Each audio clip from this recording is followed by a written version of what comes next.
Grief is a powerful experience felt as a result of loss. It evokes a wide array of emotions that span from fear, sadness, guilt, and anger, to even hope, joy, and gratitude. There are all a natural response to loss, and there is no right or wrong way to express it. These uncomfortable emotions can shake you to the core, but for better or for worse, it can also be a transformative experience. The power of loss can result in different ways, but it is exceptionally remarkable when it sparks growth. This is the case for Frieren, beyond Journey's End. The story of Frieren starts at the end of the hero's decade-long journey to defeat the Demon King. And shortly after their triumphant return to the capital city, Frieren bids her companions farewell and resumes her personal quest to collect spells, while the rest of her companions carry on with their lives. Years fly by in a matter of seconds, and seasons change in the blink of an eye, and then one day, after the nostalgic reunion, Himmel, the hero of their party, dies of old age. And for the first time in her life, Frieren experiences grief. It's a pivotal moment for her as it suddenly dawns upon her that someone close to her is now gone. She'll never see him again. Have you ever had a close friend that you grew up with? Do you remember the time when you spent all night together just doing silly yet fun things? But then as months pass, you spend less and less time hanging out because you're all caught up in studies and then work life. You slowly drift apart in the following years, thinking they'll always be there for you when you need them. And then one day you hear from a mutual friend that they're gone all of a sudden. All the emotions and memories you shared together suddenly feel distant and surreal, as if this old friend never existed at all. The pain of losing someone you once knew is already sad, but it's damning when you lose someone who truly cared about you and you didn't even bother to make the effort to reciprocate and know them better. It sucks so bad I wouldn't even wish this upon my worst enemy, but I have no enemies.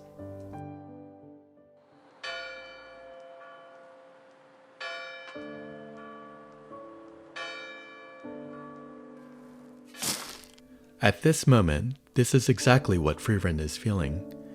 She is aware of the brevity of human life, but now that Himmel's dead, she is even more painfully aware of it. It's a tragic moment and just an outright terrible feeling. She grieves Himmel's passing, but even more so the fact that their relationship was abruptly cut short by her elfin standards. The tragedy here is that she did not realize how important Himmel was to her until this very moment. Things could have gone better, but she was just too disconnected from people, not to mention her indifference towards the passing of time. She's practically oblivious to it. It wouldn't have been a problem if only she had made more of an effort to know Himmel and the rest of the party better, when she had the time. But it's too damn late. Frieren is that dense main character who misses opportunities due to their social ineptitude. But try to understand her point of view. For an immortal like Frieren, human lives are just a speck of dust. An entire lifetime of emotions, love, and memories are almost negligible and non-existent compared to her incomprehensibly long lifespan.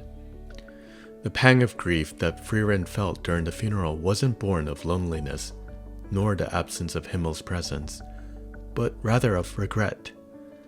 Maybe she felt sad that Himmel wasn't going to be there anymore, or maybe the pain of losing Himmel just shell-shocked her so bad that it awakened dormant emotions that are basic to humans. But in reality, the concept of grief is all but foreign to her. Sure, she spent an entire decade adventuring together with Himmel and company, and certainly they are comrades to the core, but they're not emotionally connected, at least from Frieren's point of view. They are more than acquaintances, don't get me wrong, but that's where their common ground ends, at least for her. All the party members, however, treat her as a real friend, even if she doesn't seem to recognize or acknowledge it. But to feel this level of sadness, this bereavement and loss, she must have been emotionally connected with this person. Take a look at Fushi in To Your Eternity. When that white-haired kid kicked the bucket, Fushi took on the form of the boy and continued on with his life. His shape-shifting abilities stemmed from experiencing strong physical or emotional stimuli, but he did this without understanding why he felt the weight of someone's death. As he aimlessly traveled the world and encountered other lives, such as March and Perona, he was also exposed to their eventual passing. Only then was he able to learn the cost of death by having these strong familial-like ties. And later on, when his besto friend and brother, Gugu, not Toto, died, not only did Fushi feel his pain, but his sadness as well. Moreover, he empathized with Gugu's emotions, memories, and the entire essence of what makes that person unique. Fushi was able to evolve when he bonded with humans and developed strong relationships. But for Frieren, she wasn't really aware of the significance of someone's death, nor did she realize she was emotionally connected with Himmel until it was too late. The weight of this feeling is very heavy, and Frieren breaking down during the funeral accentuates the sudden realization. There's a level of social and emotional disconnect between her and her party, and it's mostly due to the absence of death, or lack thereof, makes Frieren feel apathetic towards humans, but not in the way you think. Frieren isn't apathetic, but her lifestyle is. Just don't confuse this with her complete apathy towards demon propaganda. Frieren's supposed apathy stems not from emotional distancing or emptiness, but the lack of meaningful connections. Her earliest ties can be traced back to when she tried to save her village. She probably had friends and family back then, but in the end, despite being the strongest, she wasn't able to protect them. Frieren is a war orphan, just like her master Flam. She raised Frieren like a wounded puppy being raised by a lion, and taught Frieren everything she needed to know about magic to deceive and slay demons efficiently and effectively. She molded and honed Frieren to be one of the most powerful mages of all time. But their relationship is strictly master and disciple, which is far, far different than Frieren and Fern's current relationship. Flam never taught Frieren anything about humans or emotions or both, and she probably thought it was an oversight on her part, so she prepared something in advance for when the time came for Frieren to deal with her emotions. At this point, we're starting to see why Frieren's relationship with Himmel and the rest were a bit problematic, and you can blame Flame for that. Frieren's discipleship with Flam was pretty much the cause of her isolation and emotional disconnect with people. There was a time when Frieren specifically asked her master if she wanted Frieren to learn more about Flam, but Flam declined it, stating that Frieren will eventually make some mistake that will make her wish she knew people better. See, Flam could have just told Frieren, "Go, my child, learn more about humans while learning magic." But instead, this is Flam's roundabout way of teaching Frieren about human emotions. If there's no initial desire on Frieren's part to understand humans for herself, then she won't learn anything from them. For Flam, there were more important matters than Frieren's emotional maturity. You see, they were at war with the Demon King and his armies, and Frieren is a talented mage. Couldn't waste that potential now, could she? But if anything, Frieren learned to connect with Flam through their shared love for magic, even if she wasn't able to appreciate it at the time. Oh, also her utter contempt for demons. Gotta make sure the R's stay coping and seething. But, back to Flam. She was the first human connection Frieren had, and while kind and caring, their relationship apparently wasn't deep enough for her to grasp something as complex as human emotions. Frieren never really had a personal and playful relationship with anyone, until she met Himmel and others. The last time she met her own kind was hundreds of years ago. Forming a meaningful connection is difficult, especially when you're an immutable constant in the passing lives of short-lived mortals. The absence of connection with her own people and the fact that she's basically outliving everybody else, plus the lack of innate pursuit for romantic interests and zero urge to reproduce because they're not horny bastards, is just a recipe for extinction.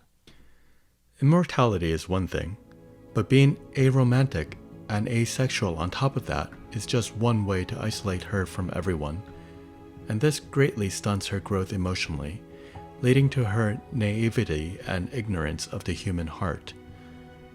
Himmel's death wasn't the first for her, but it was the most influential because it steered her in the direction of being a more empathetic person. Frieren, Beyond Journey's End, draws a lot of parallels to titles such as A Silent Voice, Vinland Saga, To Your Eternity, and most notably Violet Evergarden. Just like Violet, Frieren lost someone important to her and is trying to learn more about humans through meeting and understanding them. While both of them are pretty similar in the way kudere characters try to learn human emotions, Violet is more focused on the meaning of the major's I love you, and what compels people to say those 3 words. On the other hand, Frieren is more focused on the person, that is Himmel, who indirectly said these words. Frieren is trying to understand why these memories of this particular person are important to her. On the surface, this show is just a slice-of-life adventure to retrace and relive Frieren's memories together with Himmel, with an added display of magical prowess and occasional dash of demon-slaying action. But underneath, it's a journey of self-discovery as she learns to honor the past through her present actions. The transformative power of losing Himmel allowed Frieren to have a new perspective on life, a new purpose. Call it the law of equivalent exchange or something. 1,000 years ago, her only goal in life was to kill demons like a pro.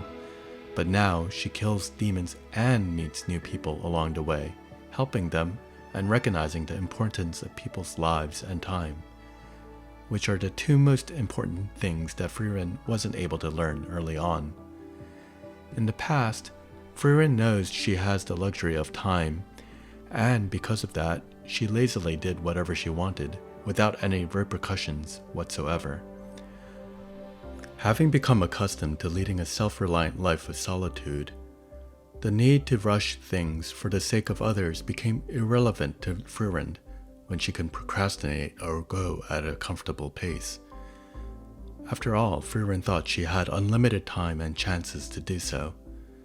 Even in the first episode, Himmel stated that they'll have to look for work after their celebration, to which Frieren responded,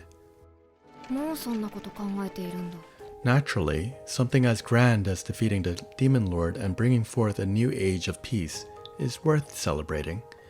It's a feat bigger than the heroes themselves, and they've managed to endure many hardships thanks to their perseverance and a huge amount of effort."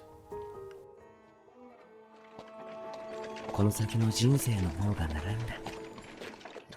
フリーレン、君のこの先の人生は僕たちには想像もできないほど長いものになるんだろうね。It's a worthy accomplishment and probably the ultimate human achievement in their era. Yet for someone like Himmel, it's not over. There's a sense of urgency here. They've indeed defeated the Demon Lord and most of his armies, but life goes on for the rest of the party, except for Frieren. Now, I believe Himmel wasn't the type of person to be a natural burden to anyone, and he would still go out of his way to diligently work despite his status of being a hero and the savior of humanity. But his death awakened in Frieren a sense of urgency. She felt FOMO, or a fear of missing out on potentially similar connections that may also deeply affect her like this. We often fail to appreciate something until it's gone, and for Frieren, this loss brought forth the realization that she unconsciously cared about Himmel all this time. He had made a significant impact on how she views life. And so, this funeral is a canon event that caused Frieren to change and grow in humanity. There's a subtle difference between her mannerisms before and after Himmel's death, and this is evident during her visit with Heiter 20 years later. She's a lot warmer than she was before, and it shows in her treatment towards Heiter. Frieren offers the affectionately named corrupt priest a drink immediately upon meeting him once again. This is a sign that she matured a bit. Unlike her old self, the Frieren in this reunion is thoughtful and learned a lot of things in the intervening 2 decades of traveling and encountering various people along the way. She acknowledges that she owed a lot of things to Heiter, and she diligently remembered his words about wanting libations poured over his grave. What's more, when Heiter initially asked Frieren to take Fern on as an apprentice, I initially thought Frieren was behaving cold again towards him, but instead she was being considerate. The remnants of the Demon King army are still strong, and despite humanity's advances in arcane knowledge, mages are still the most common casualties in their campaign to rid the world of demons. Frieren was well aware of this fact and didn't want a young Fern to join her only to die from inexperience. It's a subtle gesture that shows Frieren's emotional maturity and social development. Remember the scene when Frieren was asking Himmel about that dragon horn, and was surprised when Himmel kept it all this time? Yeah, it's the same thing. 君にとっては軽い気持ちで預けたものかもしれないけど、僕にとっては大切な仲間から預かった大事なものなんだ。友人から預かった子を七に送るつもりはないよ。The way Himmel treasures this ominous artifact, despite having no guarantee that Frieren would pick it up decades later, is kind of similar to how Frieren views Heiter's relationship with Fern. Heiter took in the orphan Fern as his ward, and she became very important to him in his later years. For Frieren to casually accept a young Fern as an apprentice is akin to condemning the child to death. It's a cruel fate Frieren wants to avoid, not just because it's her MO to avoid such responsibility, but also she's displaying compassion for a dear friend. By declining Heiter's request, Frieren is sympathizing with his concern for Fern's welfare, albeit veiled under her usual apathetic demeanor. During her lengthy stay with the two, Heiter asked Frieren to decipher Sage Ewig's notes about immortality and resurrection. It's probably overlooked, but when Heiter fell unconscious, Frieren also got all worked up. She knows Heiter doesn't have a lot of time left, so she throws herself more fervently into the work of deciphering Sage Ewig's notes. And you can clearly see the difference between the 2 time periods. The books on the shelves, while not placed orderly, remain unread during their first 4 years of deciphering the notes. The stacks of books she's reading and using for reference are fewer than what she will later consume after Heiter's collapse. As seen in the subsequent scene, the books are all over the place and haphazardly stacked. She's in a rush. The visual storytelling through scenic cuts subtly emphasizes the passage of time, which is one of the show's greatest hallmarks. When Frieren asks Fern to pause her training and care for Heiter, Fern firmly refuses, stating that she won't be able to repay her debts to Heiter if she can't be a proper mage. So, I want to talk about Fern in this section because her existence is critical to Frieren's development towards understanding human nature. In this scene, she tells Frieren how Heiter saved her life, and it'll be too ungrateful of her if she can't give Heiter the peace that he deserves. The peace in knowing that this child he adopted can survive and take care of herself.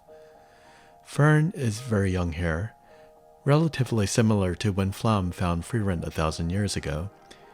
Just like Frieren, Fern lost everything to demons, so there's a bit of parallel here, especially with Frieren and Fern's relationship later in the series.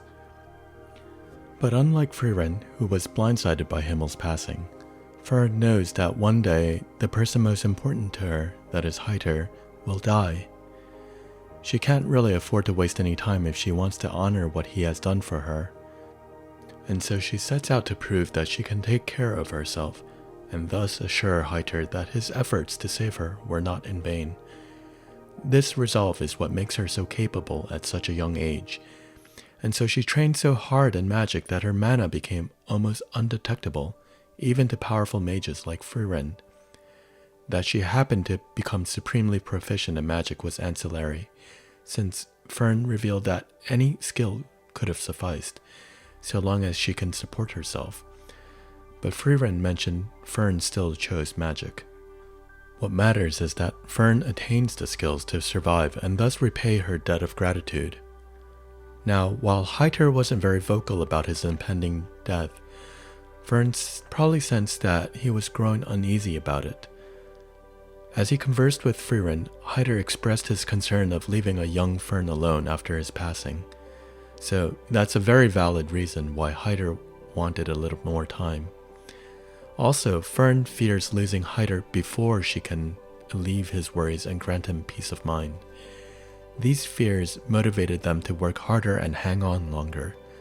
One trying her best to become a mage and the other just trying not to die with regrets. Upon hearing this, Frieren finally understands why Fern is so adamant about completing her training quickly. It was a small detail that can be easily overlooked, but I want to emphasize this particular development because it is the first time Frieren is able to empathize with someone on an emotional level. And so, Frieren comes to understand the reason behind Fern's training, just like how she recognized Hyder's love for Fern when he asked Frieren to look after her, and similarly to how Himmel looked after the Dragonhorn for her sake, despite the thing emanating bad vibes. In a show of empathy, Frieren borrows Fern's frustration, anxiety, yearning, and gratitude for Hyder's love, and makes these emotions her own. She recognizes the importance of Fern's dedication, and with this recognition comes purpose. I initially viewed Frieren taking on Hyder's request to decipher the notes as nothing more than a friendly gesture, that she's doing it simply as a favor. But when Hyder collapsed, it catapulted her into a sense of urgency. Maybe that's an exaggeration, since she doesn't look like a person who would visibly panic when subjected to extreme pressure, but it drove her to work even harder. Not just because Hyder was dying and he asked for her help, but because Frieren wanted to do her part as well, just like how Fern trained so hard because she wanted to reassure Hyder that he wouldn't need to worry about her after he's gone. Frieren wanted to make sure she did everything before Hyder passes, because if anything, it was the least she could do as a friend. It's an act of compassion. She doesn't want to live with the fact that she let herself experience another Himmel moment, quite similar to how Hyder realized he wanted to do something good also before he died, in the form of saving Fern.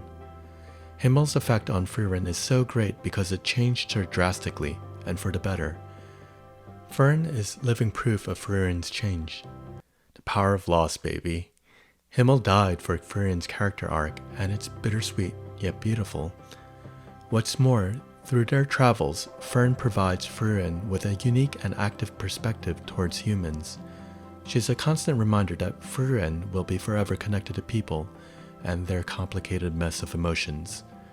Through Fern, Frieren realizes the poignancy of death, the passage of time, and the importance of human emotions, not just for expressing oneself, but also for understanding her own.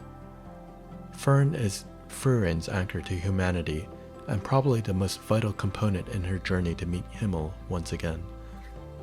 And speaking of Himmel, let's talk about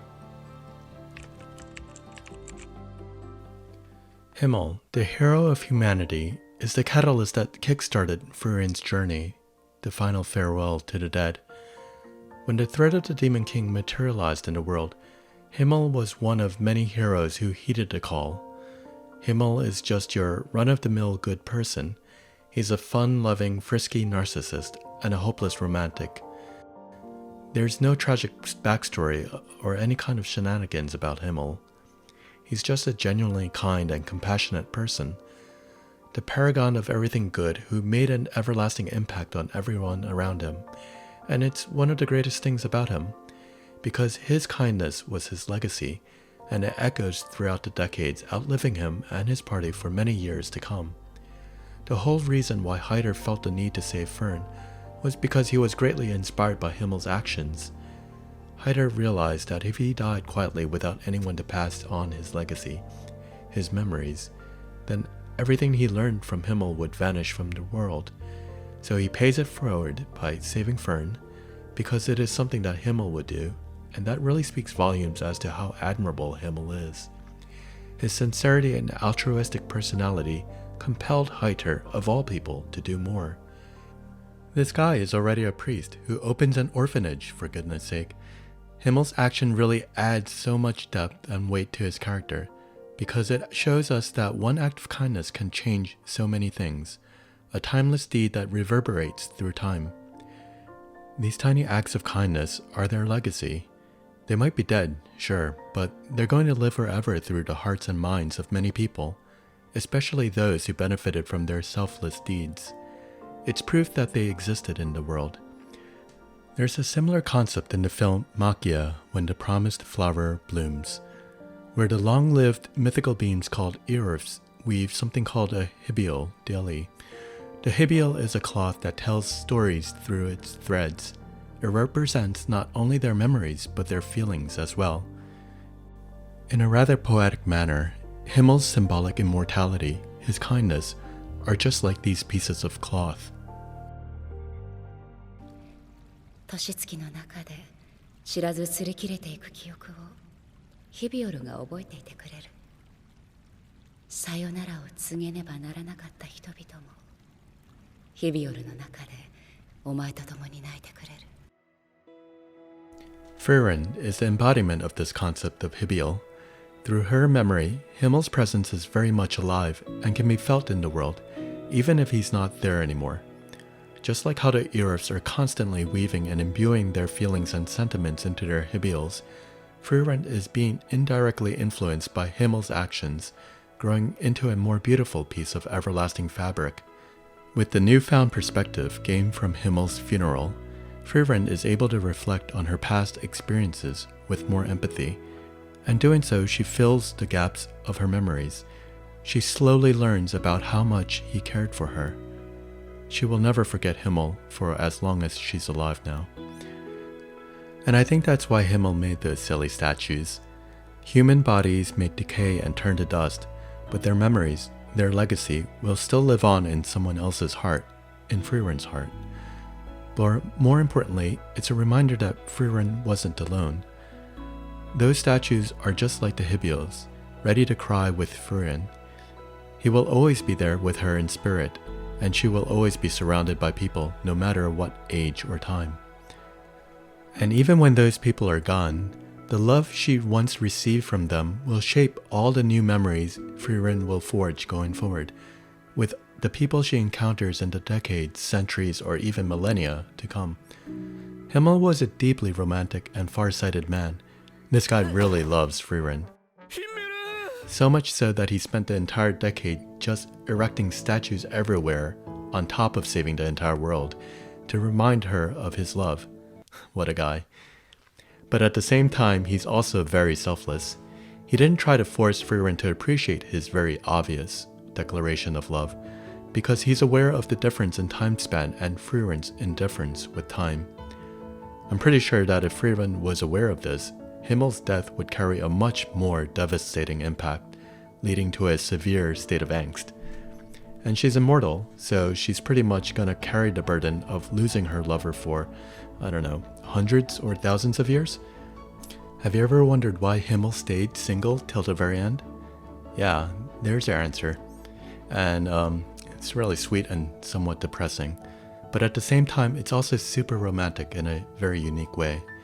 Because Frieren's entire journey is just a love letter for when she finally reunites with Himmel one more time. Literally, the entire intro and outro are Frieren's confession to Himmel. It's right there, you guys. So, what do we get here? Love transcends time. Honestly, this reminds me so much of Interstellar, minus the Tesseract library with Cooper and Murphy. And well, immortality sucks. Tale as old as time. Remember Gilgamesh? No, not that Gilgamesh, this Gilgamesh. Dying is sad, but not so much when there's a cute elf girl who will travel to the ends of the world just to meet you once more. At the end of the day, Frieren, Beyond Journey's End, is a show that teaches us that we should value our limited time with our loved ones, no matter how brief they might be. You absolutely don't need someone to die before you start appreciating their lives or your life. So value your friends and family, reconnect with people, even though it's awkward and probably cringe. You'll never know when it's your last chance to tell them cringeworthy stuff again. So go do that project you want to start, or send that message to that girl or boy you like. We don't have infinite chances to do things, and also because we don't have a Frieren to honor our memories, so make it count.